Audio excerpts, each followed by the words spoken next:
Sir आज पूरे देश में बाल दिवस मनाया गया सर, सारे विद्यालय में मनाया गया। क्या लगता है सर, बाल दिवस तो मनाया जाता है प्रत्येक वर्ष, लेकिन ऐसा देखा जा रहा है जो भी सरकार की रिपोर्ट आती है कि कहीं न कहीं बच्चा को अभी भी समाज में बहुत प्रकार के चुनौतियाँ का सामना करना पड़ रहा है, चाहे वो समाज में या माता-पिता के द्वारा तुलना किया जाता है। तो ये सब पर कुछ चर्चा करिए सर, चूँकि आपको लंबा कई दशक का अनुभव है सर, बच्चों के साथ आप रहे हैं सर। सर्वप्रथम तो आपके श्रोताओं और दर्शकों को स्वागत है, धन्यवाद देते हैं, उनका अभिवादन करते हैं बाढ़ की आवाज़ की तरफ से।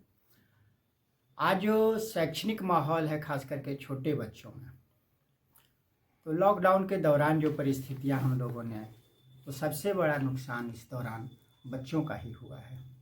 स्कूल वाले आर्थिक रूप से नुकसान कह सकते हैं, लेकिन बच्चों के करियर पर बहुत बुरा प्रभाव पड़ा है इसका। उनके रीडिंग और राइटिंग का भी प्रैक्टिस छूट गया इन 2 सालों में।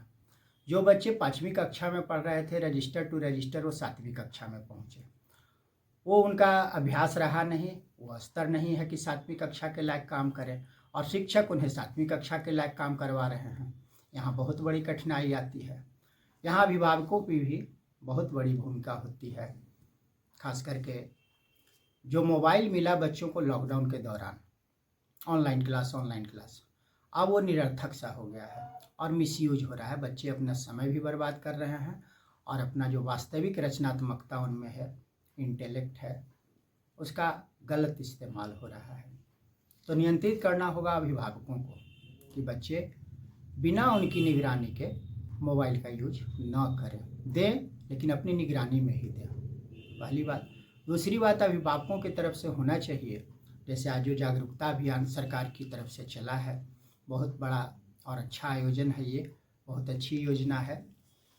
तो जागरूकता इस संबंध में भी होनी चाहिए कि अभिभावक अपने बच्चों को स्कूल भेजें तो यूनिफॉर्म में भेजें, रूटीन के अनुसार किताब कॉपी देकर भेजा करें।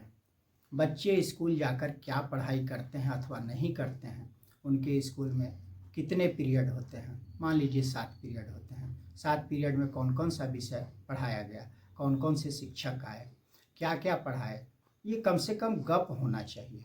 कोई ज़रूरी नहीं है कि सारे गार्जियन पढ़े लिखे हों, कुछ किसान भी हैं, कुछ मजदूर भी हैं, कुछ ऑफिसर भी हैं, सबका अपना अपना शैक्षणिक स्तर अलग अलग है।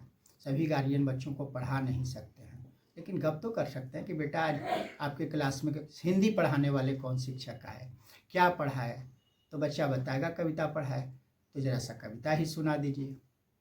तो इससे उनमें और भी उत्साह बढ़ेगा बच्चों की पढ़ाई में और शिक्षकों को सहयोग भी मिलेगा।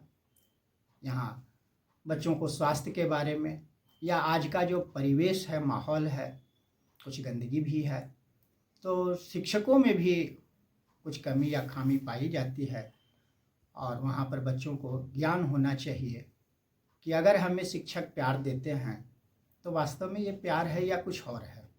इसको समझने की क्षमता बच्चों में होनी चाहिए और ये तभी होगा जब उसको गार्जियन या शिक्षक अपनी तरफ से जागरूक बनाएंगे, समझदार बनाएंगे। प्लस बच्चों के स्वास्थ्य के बारे में, बढ़ती उम्र की बच्चियां हम लोग के स्कूल में हैं, उनको अपने स्वास्थ्य के बारे में भी जागरूक होना चाहिए।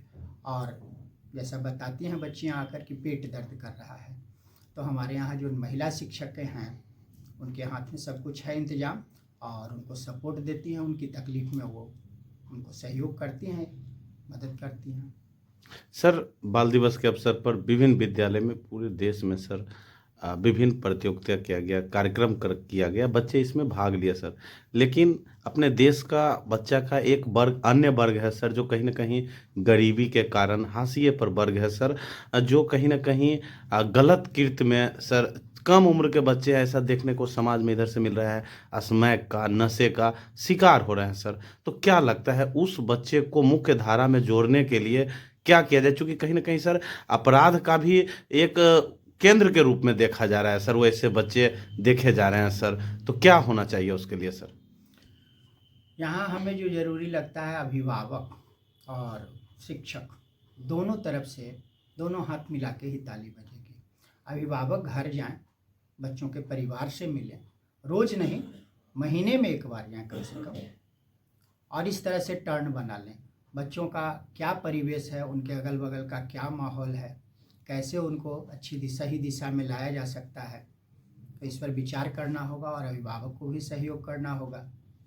उन्हें समझाना होगा वास्तविक परिस्थिति को, और कुछ सामाजिक कुरीतियाँ जो ऊपर से आ रही हैं, खास करके अपराधी जो अपने ही समाज में अपराधी भी हैं उन तरफ से आ रही है, तो वो प्रशासन या सरकार की तरफ से उस पर एक नियंत्रण होना चाहिए, वाजिब नियंत्रण, ताकि बच्चों का भविष्य सुरक्षित रहे।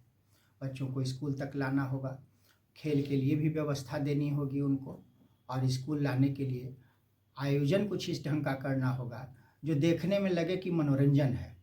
हम किसी मोहल्ले में नुक्कड़ नाटक टाइप का 5 अपने बच्चों को तैयार करके ले जाते हैं और एक आयोजन रखते हैं, वहाँ आधे घंटे का 20 मिनट का आयोजन रखते हैं, बहुत बड़ा नहीं, और गांव के बीच में चौपाल में, चबूतरे के पास, मंदिर के पास कहीं भी रखा जा सकता है जहाँ 150 आदमी जमा हो, और इस बारे में समझाया जा सकता है गाकर भी या नुक्कड़ नाटक के द्वारा भी कि आपका भविष्य सुरक्षित कैसे हो।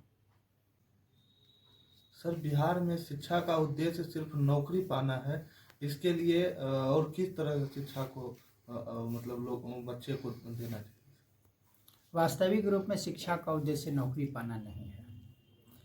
एक व्यक्ति जब जन्म लेता है वह जीव है, और मनुष्य को भी जानवर की श्रेणी में ही रखा जाता है। जब वो शिक्षित होता है तो एक सही इंसान बनकर उभरता है, एक आदमी बनकर उभरता है।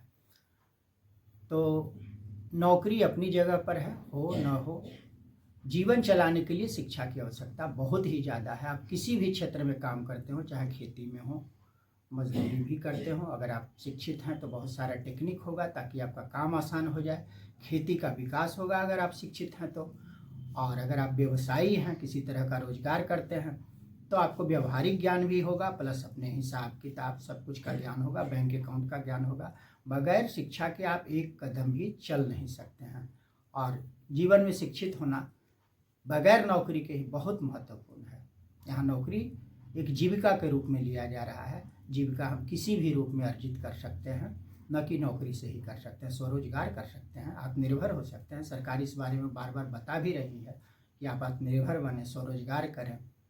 सिर्फ सरकारी नौकरी, सरकार की नौकरी इतनी नहीं होगी कभी भी कि हमारी पूरी आबादी को वो काम दे सके, रोजगार दे सके। तो अपना रोजगार बढ़ाना होगा आगे, और इसके लिए शिक्षा बहुत ज़रूरी है। और आज की शिक्षा में एक नई शिक्षा नीति जो सरकार के द्वारा लाई गई है, इसमें तकनीकी के माध्यम से बच्चों को अपने भविष्य के लिए सक्षम बनाने का प्रयास किया जा रहा है। सिर्फ किताबी ज्ञान ही नहीं, व्यवहारिक ज्ञान भी जरूरी है। इसलिए शिक्षा अत्यंत आवश्यक है। शिक्षा का परम उद्देश्य है व्यक्ति का निर्माण, न कि नौकरी पाना। परिचय क्या हुआ आपका सर? मैं Kaushal Kumar, private school and children welfare association Patna जिला ग्रामीण का अध्यक्ष हूँ, और यहाँ तत्काल मैं मेधा आश्रम का निदेशक हूँ। Thank you sir.